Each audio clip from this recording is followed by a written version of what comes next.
Gloire à Jésus-Christ. Que le nom du Seigneur soit béni. Alléluia. Tu vas prendre la parole de Dieu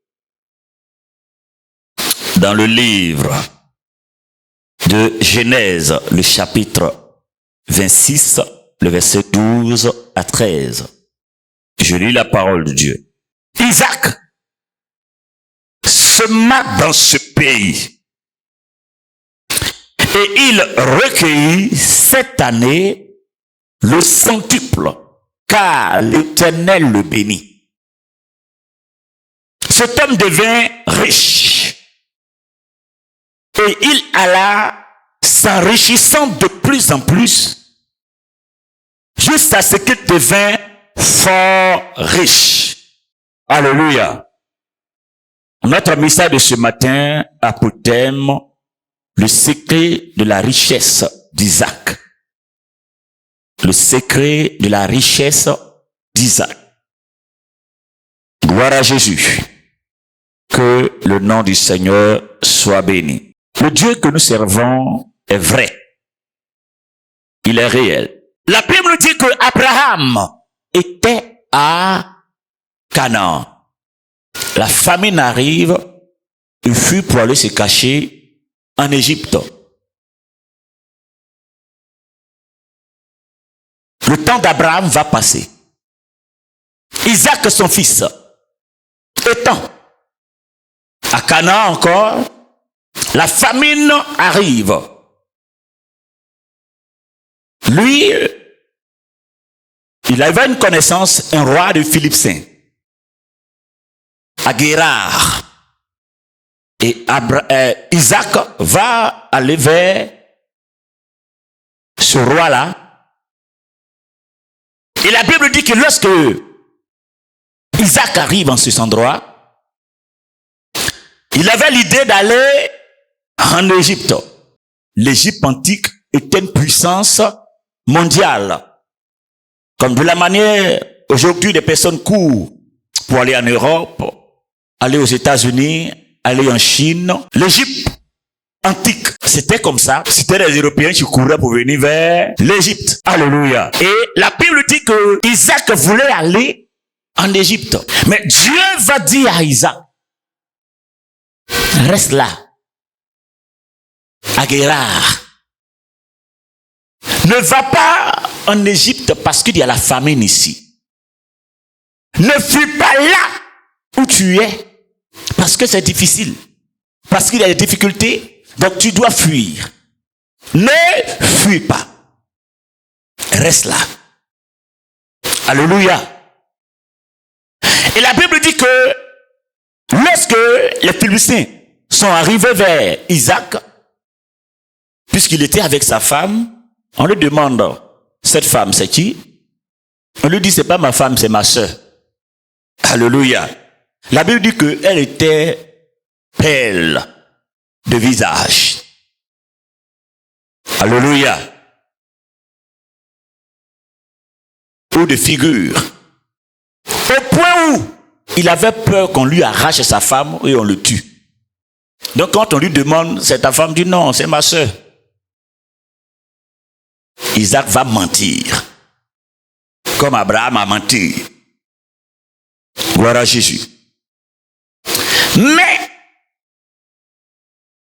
la Bible dit que le roi était dans sa maison, il regarde par la fenêtre, puis voit, Isaac était en train de jouer avec Rebecca, s'amuse en couple. Alléluia. Et pas des couples aujourd'hui où ils sont devenus chiens et chats dans la maison. Quand monsieur dit, lui il se dit, c'est le couple là qui est là.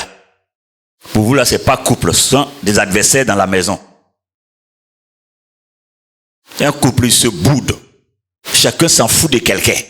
Chacun mange ce qu'il a envie de manger. C'est-à-dire que vous êtes des locataires. Vous vivez dans la même maison, mais vous êtes des locataires. Chacun fait ce qu'il a envie de faire. C'est-à-dire que vous vous insultez, vous vous boudez, vous faites des jours, vous ne vous parlez pas. Vous êtes dans la même maison. Alléluia. Mais eux, ils étaient en train de jouer. Ils s'amusent comme des enfants. C'est ça un couple. Un meilleur couple, vous êtes des amis. Vous êtes des frères et sœurs, vous êtes des amis, et vous êtes aussi des chéris. Donc, vous vous amusez, vous faites confiance mutuellement, vous partagez beaucoup de choses ensemble. Alléluia. Couple pour on peut même pas te taquiner, et puis quand on te taquine, tu es sur la défensive. Tout ce qu'on te dit te fait mal. Bon, vous allez vous amuser comment? Mais ils étaient en train de s'amuser. Et la Bible dit que lorsque le roi regarde par la fenêtre, il voit qu'ils sont en train de s'amuser, il a appelé Isaac. Dis-moi que celle-là, c'est ta femme. Amusement que tu fais là, c'est pas grand frère, petit frère, c'est pas amusement de ça là qui est là.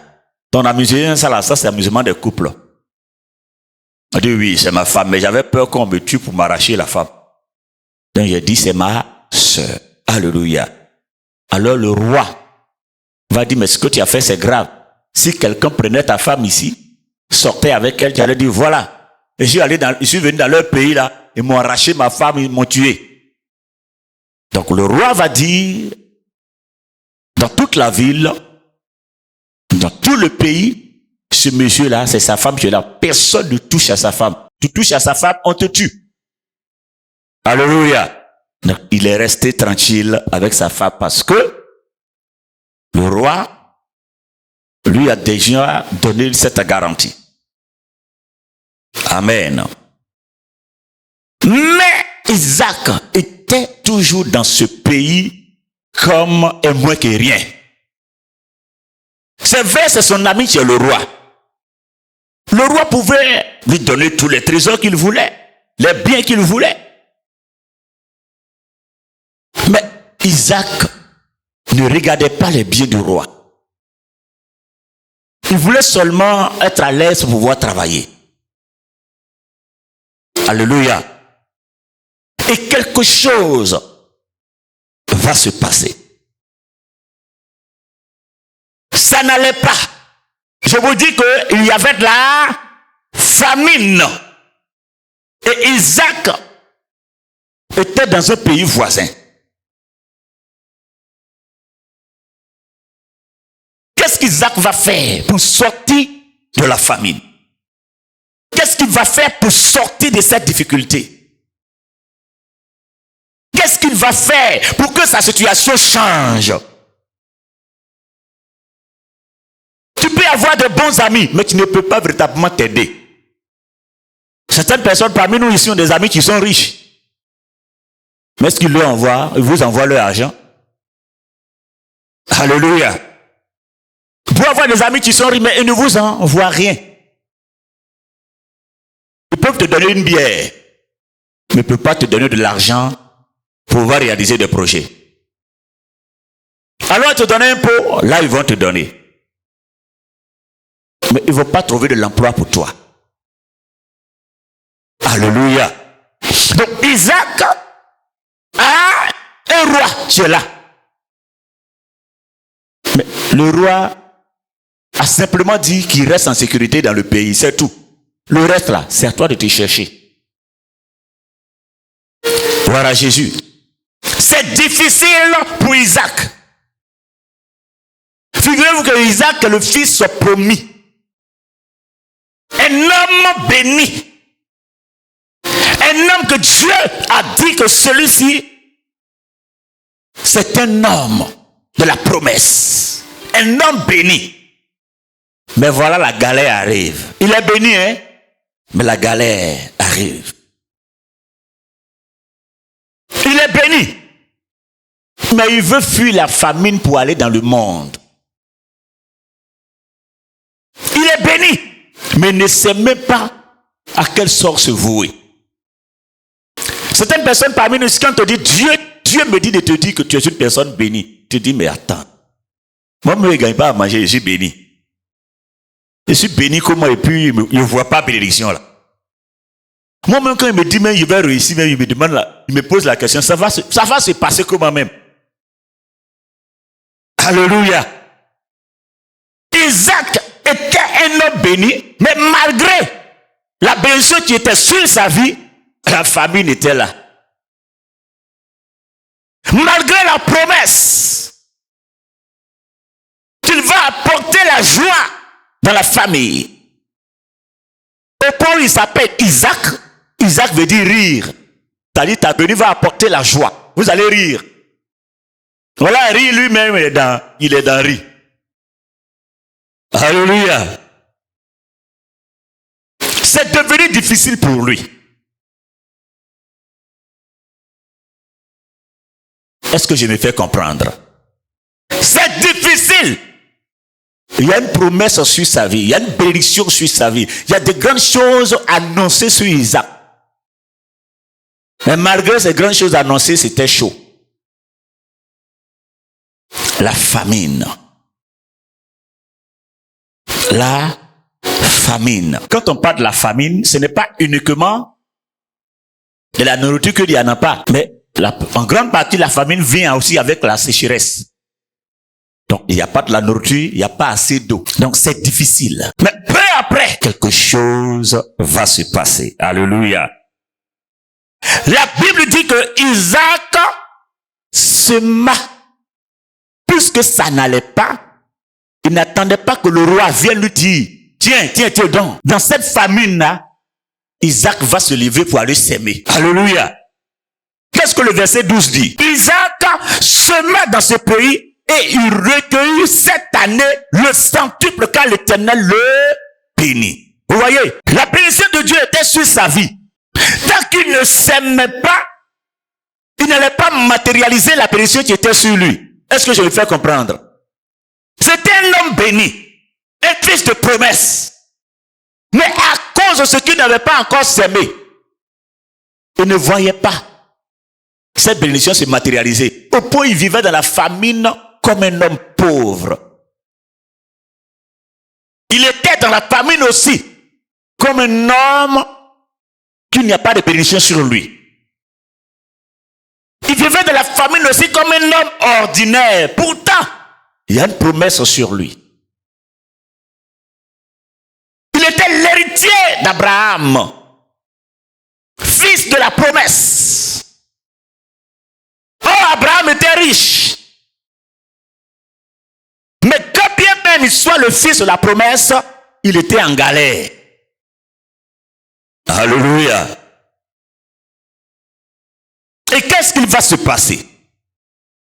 La Bible dit qu'il sema. Et lorsqu'il a semé, qu'est-ce qu'il va se passer? La Bible dit que cette même année-là, il recueillit le centuple. C'est-à-dire ce qu'il a semé là, Dieu a multiplié ça par 100. Est-ce que vous voyez l'abondance que Dieu a apportée dans sa vie? Alléluia. C'est comme une personne qui va semer un hectare. Tu sèmes sur un hectare de terrain. Et à la récolte, tu récoltes pour 100 hectares de terrain. Bon, vous-même, comment pouvez... Humainement parlant, c'est complètement impossible. Tu sèmes sur un hectare de terrain et à la récolte, tu récoltes pour 100 hectares de terrain. Mais la bénédiction était sur sa vie. À cause de ce qu'il n'avait pas encore semé, il ne pouvait pas matérialiser. Il ne pouvait pas vivre cette réalité. Autant de fois, on va te dire, tu es béni, tu es béni, tu es béni. Mais la bénédiction ne peut pas se matérialiser tant que tu ne sèmes pas. Alléluia. Tu peux voir un manguier où il y a assez de mangues mûres là-dessus. Et tu t'arrêtes en bas. Tu dis, j'attends. Tant que le mangue ne tombe pas, je ne mange pas. Amen. D'ici la mangue va tomber. En tout cas, la faim là t'a sérieusement chicoté. Mais quand tu vois que tu as trop faim là, il faut commencer à secouer l'arbre. Si tu veux, il faut monter dessus. Tu vas le cueillir et manger tout de suite. Parce que la mangue est mûre. Mais si tu t'assois en bas là, Dieu peut te faire grâce, une mangue va tomber. Ça va même pas te rassasier. Parce que tu as besoin d'une certaine quantité. Donc comme tu es assis en bas, souvent il y a 2000 qui vont tomber, il y a les 3000 qui vont tomber. Oh, tu as besoin en quantité pour être étanché de cette soif. Alléluia. Donc, on est assis en bas. Et quand Dieu nous donne 10 000, on rend témoignage de 10 000, 5 000, 3 000. Dieu veut, secoue l'arbre, ça va tomber en abondance. Toi, mais tu as mangé quand tu as partagé aussi. C'est de ça qu'il s'agit. Secoue l'arbre. Monte là-dessus, commence à cueillir. Mange et puis partage autour de toi. Mais toi, c'est ce que Dieu attend de toi. Tu es assis, bras croisés, j'attends. Non, mais c'est que Dieu va faire. Dieu va faire. Dieu va faire. Tu es dans Dieu va faire, Dieu va faire. Tu maigris, Dieu va faire. Tu maigris, Dieu va faire. Alléluia. Alors, c'est quoi la richesse? Et la Bible dit que lorsque Isaac a semé, qu'est-ce qui s'est passé? Il devint riche. Et il alla s'enrichissant de plus en plus jusqu'à ce qu'il devint fort riche. À cause de la semence qu'il a fait, il est devenu plus riche même que son papa. Alléluia. À cause de la semence, il est devenu plus riche que son papa. Son papa était riche, mais lui, il était fort riche. La Bible n'écrit pas les mots gratuitement comme ça. Son père, quand vous allez lire en Genèse 13, le verset 2, vous allez voir que Abraham était riche. Alléluia. Mais lorsqu'on lit Genèse 26, verset 13, on voit que Isaac devint riche. Il alla s'enrichissant de plus en plus, il devient fort riche. Plus riche que son papa. Voilà Jésus. Parce qu'il a fait quelque chose. Il a fait quoi? Non, on dirait qu'on n'entend pas bien. Il a fait quoi? Non, ce mot-là, on dirait que ça ne sonne pas bien dans certaines oreilles. Il a fait quoi? C'est maintenant que vous avez entendu. Il a semé. Parce qu'il attendait quelque chose. Sa soif doit être étanchée. Sa situation devait changer. Mais pour que ça change, tu as besoin de poser des actes concrets. Concrets. Tu touches le cœur de Dieu. Alors Dieu se glorifie. De qui? D'abord, c'est quoi la bénédiction? Quand on parle de la richesse même, c'est quoi? Alléluia. C'est quoi la richesse? On peut devenir la richesse comme l'opulence. La richesse, c'est l'opulence. L'opulence, c'est-à-dire avoir de biens en abondance. Donc, être riche, c'est avoir des biens en abondance. Alléluia. Donc, la richesse n'est pas uniquement en termes de finances. La richesse, c'est d'avoir des biens en abondance. Tu peux avoir de l'or, de l'argent, des maisons. C'est tout ça qu'on appelle la richesse. Donc, l'abondance de biens, l'opulence. Alléluia. Mais qui donne la richesse? C'est Dieu qui donne la richesse. Alléluia. Dieu qui donne la richesse.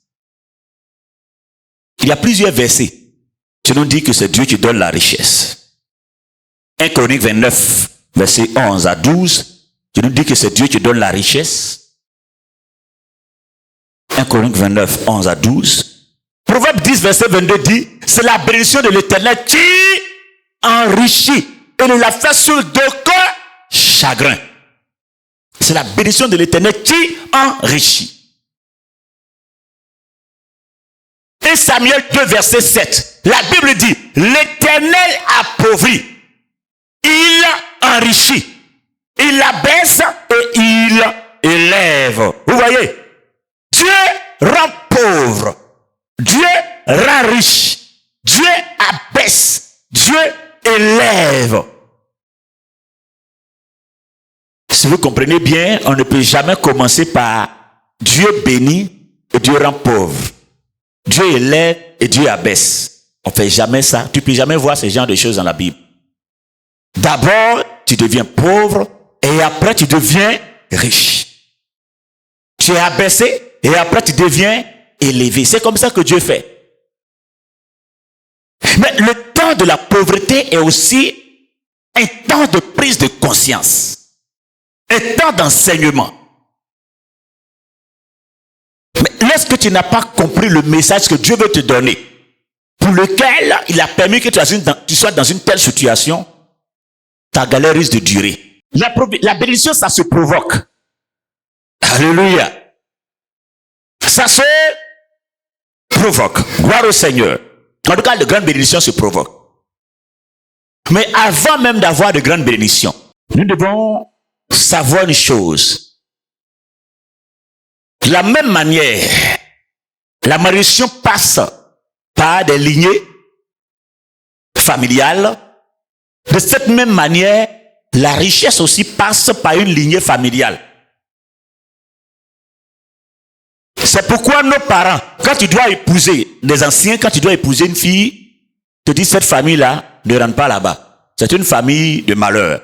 Cette famille ne rentre pas, c'est une famille de pauvres. Cette famille ne rentre pas là-bas, c'est une famille de mécréants.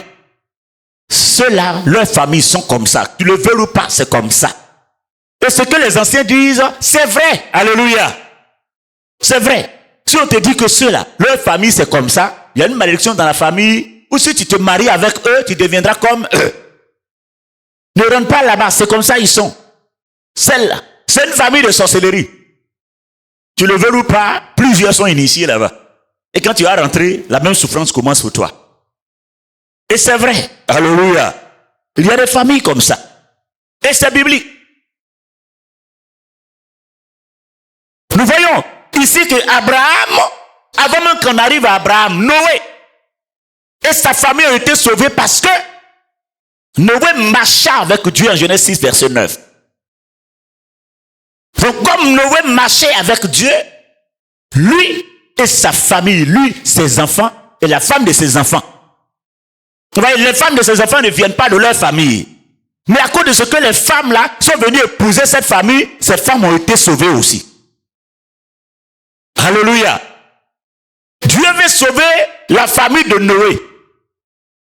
Mais à cause de ce que ces femmes-là, leurs filles sont venues épouser les enfants de Noé, ces femmes aussi ont bénéficié de la même grâce et elles ont été aussi sauvées.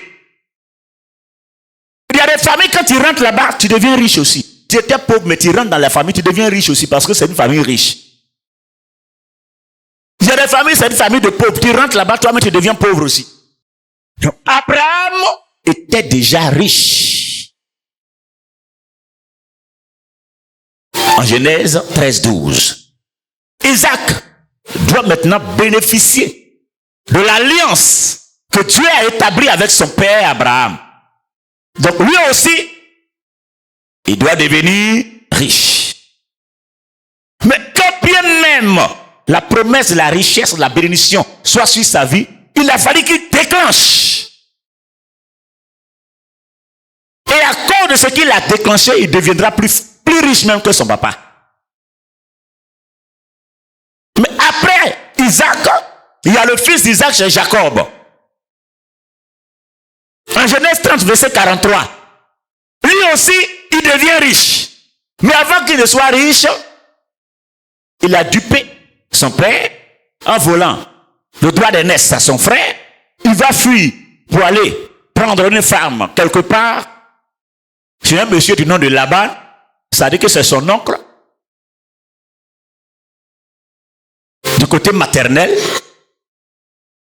Et là où il va prendre la femme là, il va commencer à travailler pour eux. Comme un homme, tu veux d'abord une femme. Donc, pour eux, pour payer la dot, il fallait travailler. La dot, là, il faut travailler dans le champ pendant 7 ans.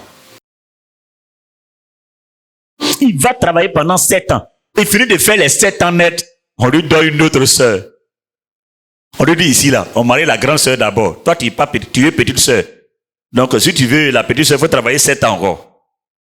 Donc, lui, on donnait la grande sœur. Il a travaillé 7 ans encore pour la petite sœur. Et puis, il a pris les deux sœurs, grande sœur, petite sœur, il a marié les deux. Après qu'il finit de faire ça, il va travailler maintenant pour la même personne comme ouvrier. Pour avoir sa part, pour que le monsieur ait sa part. Il va travailler encore pour la personne comme actionnaire. Jusqu'à ce que, avant qu'il ne quitte là, il a fini de ramasser tous les biens de la personne. Et il est rentré dans sa vie. D'ici, il va quitter là, il a fini de vider. Le monsieur est devenu pauvre, lui, il est devenu riche. Ça veut dire que lui, il est devenu directeur de l'entreprise du monsieur. Le monsieur est devenu ouvrier. Au point, il a pris ses gars. Le gars, on n'a qu'à le tuer. Attrapons-le à le tuer. Il est venu faire quoi jusqu'à ce qu'il vole tous mes biens. Non, il a volé ça légalement. Un vol légal. Alléluia. Trouver des stratégies et le monsieur était d'accord pour ça. Et il pensait que ça allait être profitable pour lui, mais les stratégies ont toujours été profitables pour Jacob. Donc, il a pu voler toute la richesse du monsieur. Il vole toute sa richesse et puis il prend les 2 enfants et puis il s'en va. Ça se fait le cœur du monsieur, là, quand l'attraper, on le tuer. Donc, Isaac, avant qu'Isaac ne soit riche, Abraham était riche, Isaac est riche, et Jacob aussi devient riche. La richesse était dans leur lignée familiale. La richesse, c'est de famille en famille. La malédiction aussi, famille en famille. Ézéchiel 18, verset 1 à 2 le dit. Pourquoi dites-vous ce proverbe en Israël? Nos pères mangeaient des raisins verts, les dents des enfants étaient agacées. C'est-à-dire que eux, ils ont fait leur alliance là-bas, c'est sur les enfants que ça pèse.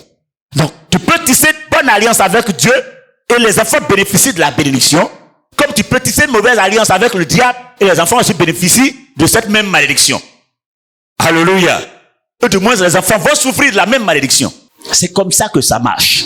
Donc, si une personne, ou du moins, avant, dans votre famille, il y avait des richesses, c'est-à-dire que plusieurs personnes reconnaissaient votre famille comme étant une famille riche, tôt ou tard, tu deviendras aussi riche. Mais si dans votre lignée familiale, il n'y a que pauvreté, tout le monde reconnaît la famille comme une famille de galères, mon frère, ma soeur, tant que tu ne poses pas des actes concrets, tu n'auras pas aussi. Alléluia.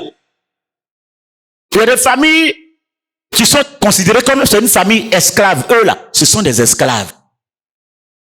Tu vas beau faire, tu es devenu esclave. Alléluia. Tu peux être le dernier de la classe.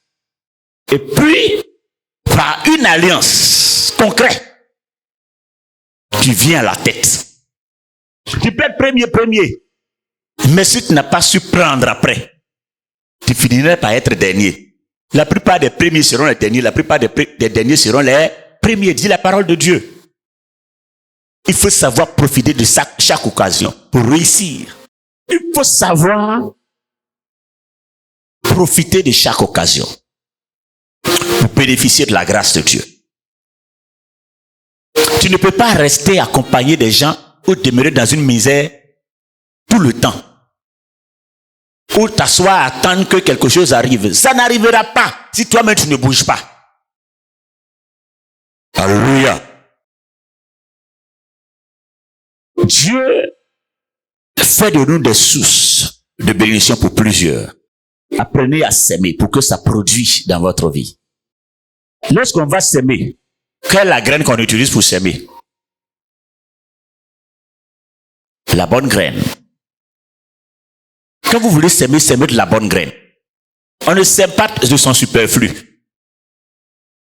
On ne s'aime pas de son superflu. On s'aime de la bonne graine. Donc, il y a des semences où on sème, matin on récolte le soir. Il y a d'autres on sème, c'est une semaine après. D'autres on sème, c'est 2 jours. D'autres on sème, c'est 3 mois, 6 mois. D'autres c'est 6 ans après, 5 ans après. Si pour toi n'est pas encore venu, ne pense pas que Dieu t'a oublié. Alléluia. Ne pense pas que Dieu t'a oublié. Parce que tu as sémé, tu vas forcément récolter. Pourquoi? Parce que la parole de Dieu l'a dit. Et Dieu ne ment pas. Dieu ne se trompe pas. Notre sacrifice, c'est à Jésus-Christ qu'on fait le sacrifice. Lui, il a fait le sacrifice ultime. Nous aussi, on sacrifie ce que nous avons pour son œuvre. Lorsque tu pries pour une situation, tu pries, ça ne va pas. Arrivé à un certain moment, arrête de prier, fais de gros sacrifices. Brise la force du moi qui combat mon âme et t'empêche de brise, brise-moi, brise, brise, oh brise, brise-moi, brise. Je veux aller au ciel, mais brise-moi, brise. Je veux te ressembler, mais brise-moi, brise. Voilà Jésus. Alléluia. Brise.